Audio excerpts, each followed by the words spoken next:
to the Ideal Nutrition Podcast. I am Leah Heigl and I'm here with my co-host Aidan Muir, and today we're talking all things fat loss plateaus and how to actually overcome them when you hit them. So the first thing we really need to identify to address how to overcome these plateaus is, why do they occur?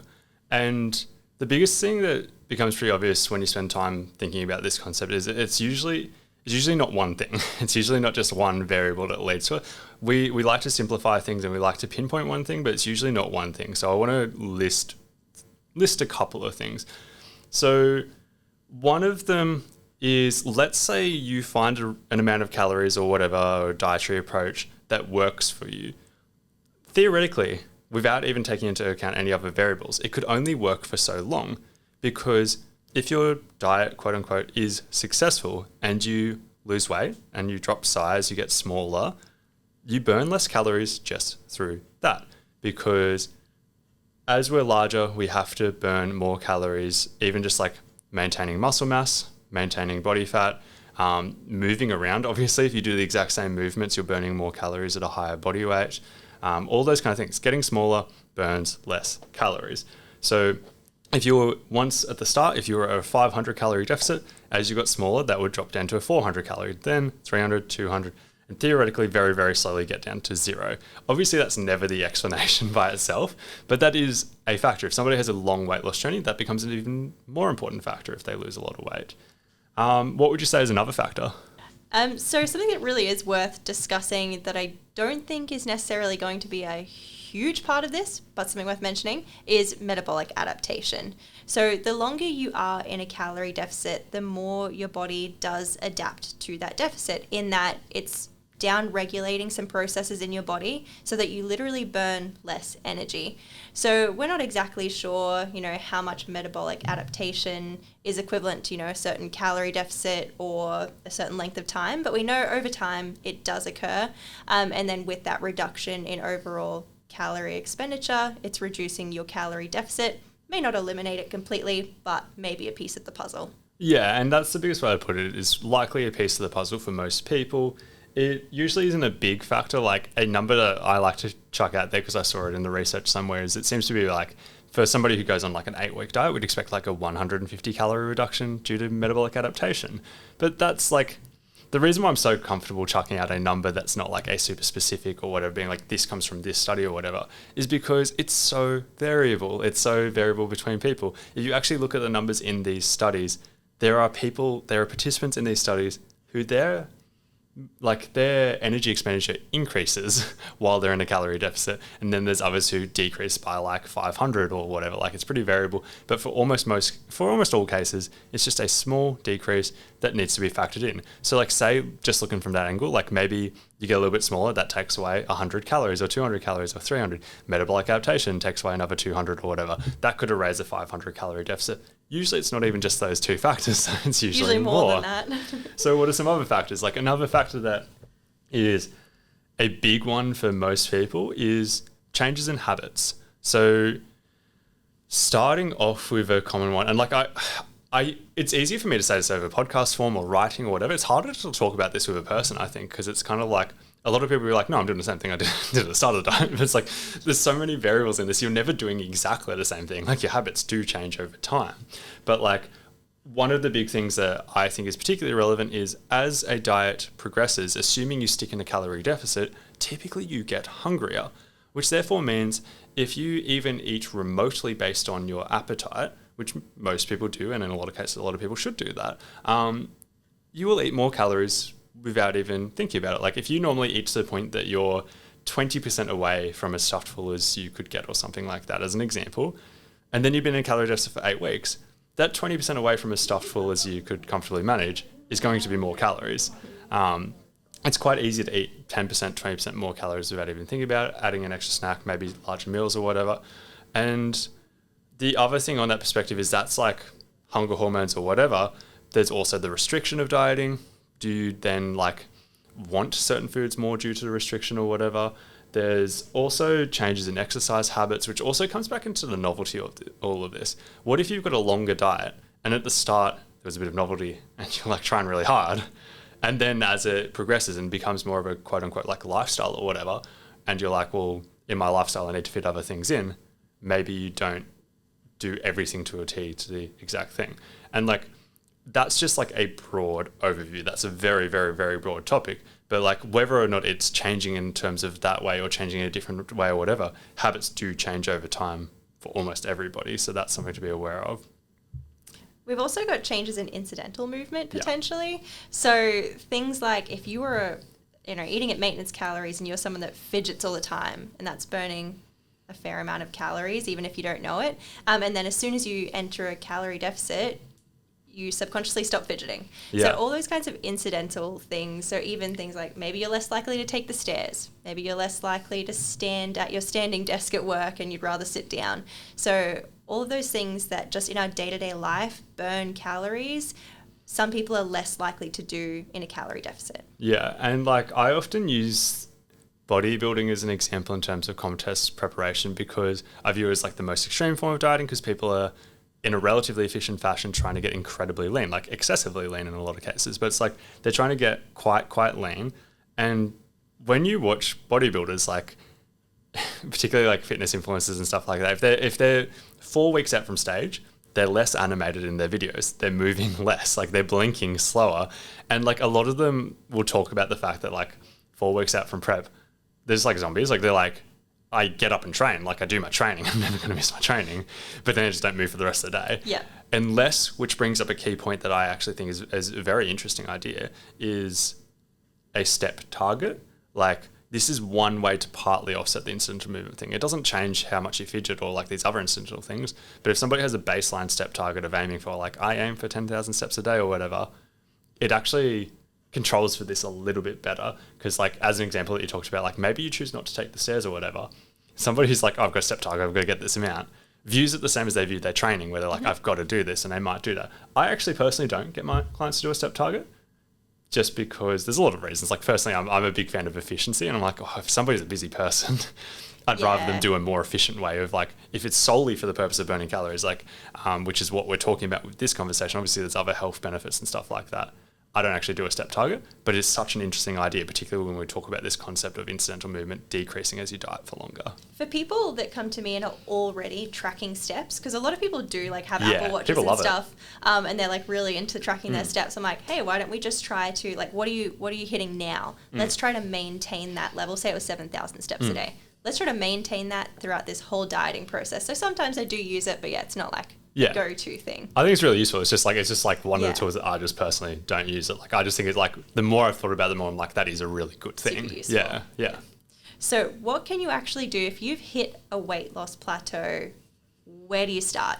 So when a plateau has occurred, and it's maybe due to the fact that your adherence to the diet is not quite as good as when you started, for whatever reason, these are some things that you can probably look at. So the first thing is really obvious, and that's kind of tightening things up again. Yeah. So things that we let slip over time as that motivation kind of drops off. So things like if you're tracking calories, tracking more accurately. Because I find the longer someone tracks calories when they're dieting, the less likely they are to track everything they eat. The more likely they are to eat out a few more times a week, and that's harder to track. Excess grazing and snacking along the way that's not accounted for, and all those things that you weren't doing at the start of your diet and have kind of like unknowingly creeped back in. So you could look at those habits and really try to tighten that up. And I hate to be that person that's like advocates for meticulous tracking and like being really intense about things. And I'm definitely not saying like go to 100% like that way, but slightly like tightening things up could definitely assist in putting you back into a calorie deficit. And then I guess the flip side to that is if your lack of adherence to your plan isn't because you just let a few things slip over the time, but it's literally because you're so hungry that you just need to eat, and your cravings are out of control, your desire to eat is huge, maybe you're emotionally or physically exhausted from the process of dieting, then I'd say it's probably time for a diet break.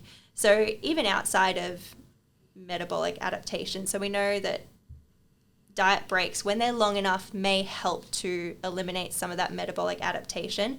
But outside of that, the best thing about diet breaks is when you're on that higher calorie amount, it resets your desire to eat and your hunger cues. So even 2 weeks at maintenance calories could be enough to just reset everything for you to have another like red hot go at that calorie deficit. Yeah. And on that topic, because like that's one of my go-to moves. I do like that. Another idea is also playing around with your calorie target. And like I feel like almost everybody who listens to this is going to go, I might decrease it rather than increase it. Like most people aren't that patient. But like, and like that is a valid option in some cases as well. But another idea is it's like, well, what if you're aiming for like a 1,000 plus calorie deficit and you're in a large deficit and like it's hard because it is hard. What if going to a smaller calorie deficit means you make consistent progress, but you also just feel much better throughout the process as well? Diet breaks is one option, and like particularly like it's hard because even if you're in like a small to moderate calorie deficit long periods of time, that still creates issues as well. Like that still leads to a lot of these same things down the line as well. So it's like diet breaks are still going to be valid even for that, just maybe less frequently or whatever. But that's where I'm getting at with like playing around with options. Like some people thrive on like a little bit more aggressive diets, getting it over a little bit quicker, and then moving to maintenance calories after. Some people do well with just a small calorie deficit, and they're like, love it because it's like, I'm making progress and feel good like most of the time.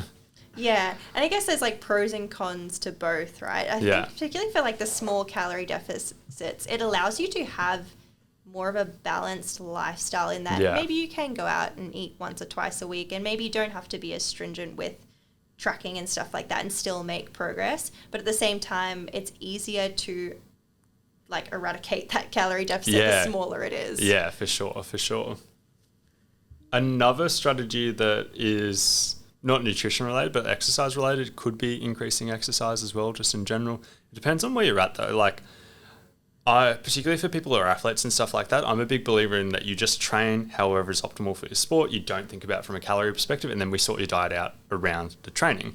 So like elaborating on that a little bit more, if somebody is taking their sport incredibly seriously, they're already training in this threshold, which is like, this is the threshold to be at. Going above this, overtraining. Going below this, undertraining. That's where the threshold is. That person we can't just add more exercise to. Like maybe we could do more steps, or maybe we could do a few things around that, but like we can't really play around with too much. But if somebody is not near that threshold, if they're well below this like risk of overtraining threshold, so like most people are below this threshold, it's like, okay, maybe there is an option to add a little bit more exercise into here as well, which could be a factor. I don't like the idea of exercising for the purpose of like burning calories or whatever, but it is one variable that could be interesting. And I find that particularly for people who find themselves on lower calories, it becomes even more kind of relevant, because it's kind of like the example I often use is, say I have maintenance calories of 3,000 calories and I go out for dinner one night or something like that, and the meal is 800 calories. For me, nothing. Like that's easy. Like that's like, I can have a normal day's intake outside of that. But say somebody's in a calorie deficit and they're aiming, like they're smaller and they're less active and they're aiming for say 1,600 calories or below, that is quite literally half their intake gone in that one meal. And they can't have 2 normal sized meals and some snacks around that. Yeah. So it's like either they go over their calories for the day, which is completely fine. Obviously you can adjust around that.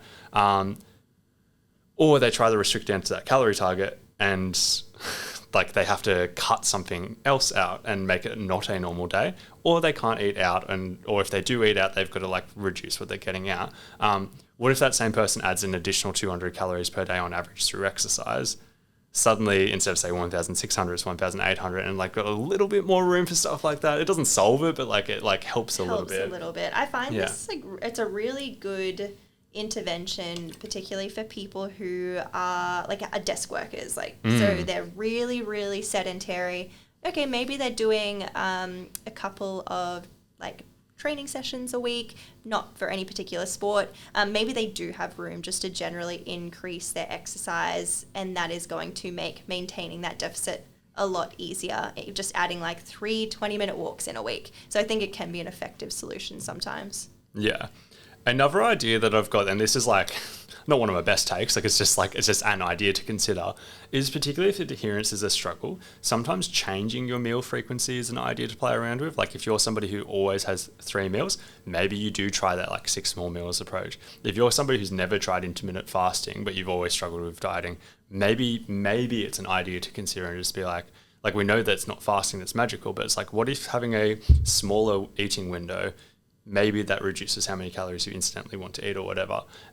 Playing around with that is an idea because, like, as mentioned, none of that's magical, but it could instantly change how many calories you actually want to eat as well. Yeah, going super anecdotal, like personal preference is whenever I'm in a calorie deficit, I don't have breakfast. Yeah. Or I'll have like a piece of fruit and a cup of soy milk for breakfast because I can go without calories in the morning, and then I can have a really nice big lunch and a good pre-training snack.